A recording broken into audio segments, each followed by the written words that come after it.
اللہ الرحمن الرحیم۔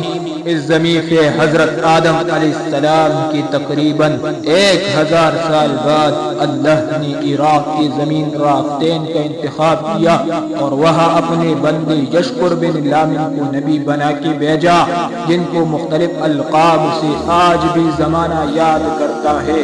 کوئی اللہ کے اس نبی کو عبد الغفار کہتا ہے، تو کوئی عبد الجبار، تو کوئی الیاس، تو کوئی کشتی والا نبی، اور کوئی نوح نبی اللہ کے بلاتا رہتا ہے۔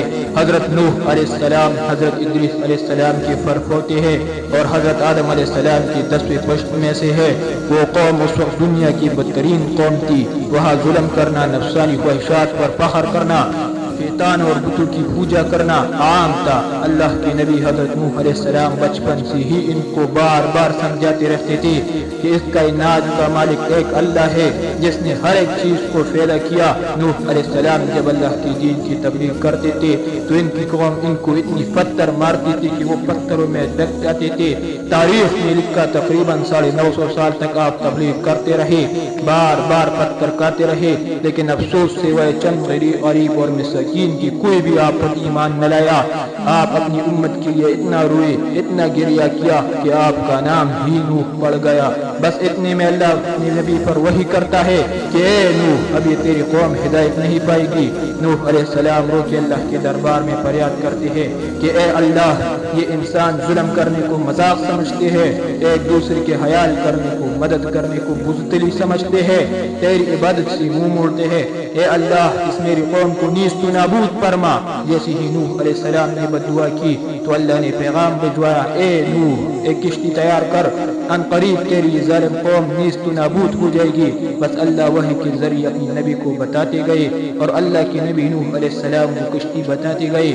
جیسے کہ نوح علیہ السلام ایک پہاڑ پہ رہتے تھے تو نہ وہاں سمندر تھا، نہ دریا، نہ درخت تھے، بل آخر اللہ کے نبی نوح علیہ السلام نے درخت اگائے اور اس کی لکڑی سے کشتی کو بنانا شروع کیا۔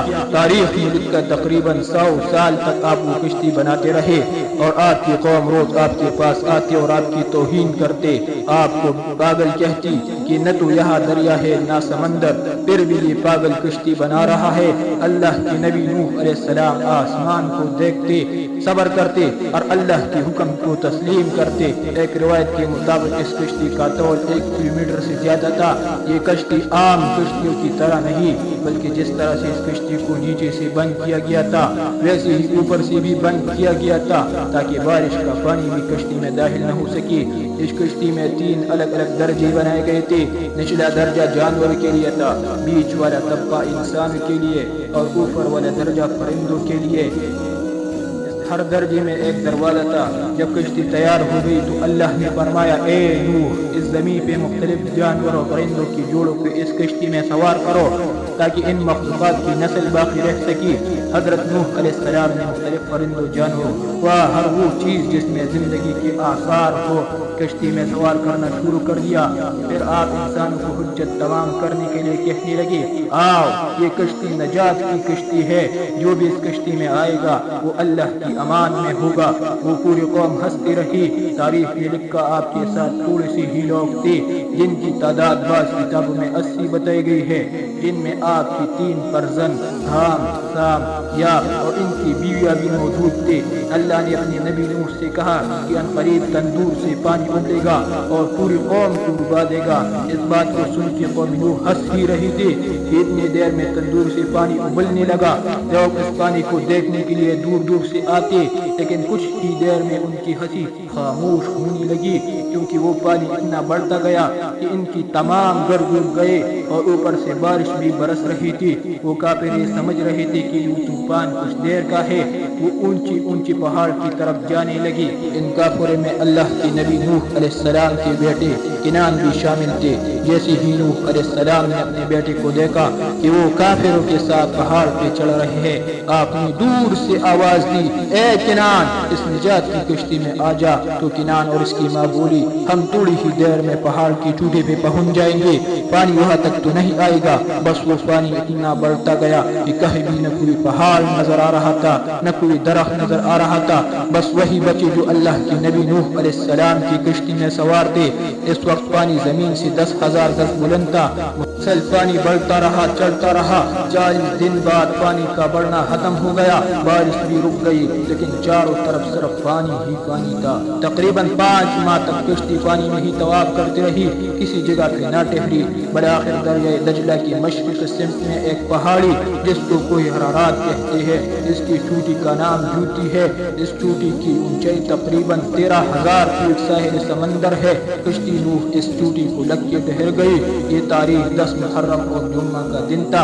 اللہ کے نبی نوح علیہ السلام نے کبوتر کو بھیجا کہ دیکھ زمین پر پانی خشک ہو رہا ہے یا نہیں۔ کبوتر گیا اور زیتون کی ٹہنی اٹھا لایا۔ اللہ کے نبی نوح علیہ السلام نے اللہ کا شکر کیا اور یوں رفتہ رفتہ پانی کم ہوتا گیا۔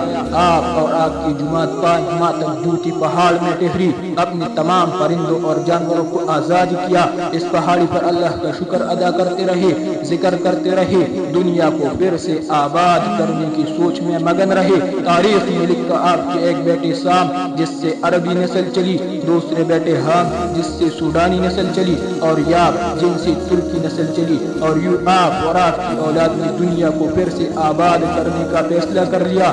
تقریباً طوفان کی 60 سال بعد اللہ کے نبی نوح علیہ السلام اس پانی جہاز سے دارالبقا کی طرف کوچ کر گئے۔ اللہ نے فرمایا کہ کشتی نوح کو ہم آنے والی نسلوں کے لیے عبرت کا نشان ٹھہرائیں گے۔ تحقیق کرنے والوں نے بتایا کہ کشتی نوح علیہ السلام کی باقیات مشرقی ترکی میں واقع کوئی حرارات پر ملی ہے۔ یہ کشتی ویسی ہی ہے جیسے کہ اللہ کے نبی نوح علیہ السلام نے بنائی تھی۔ سلام ہو انسان کی نسل کو پھر سے زندگی دینے والے اللہ کے نبی نوح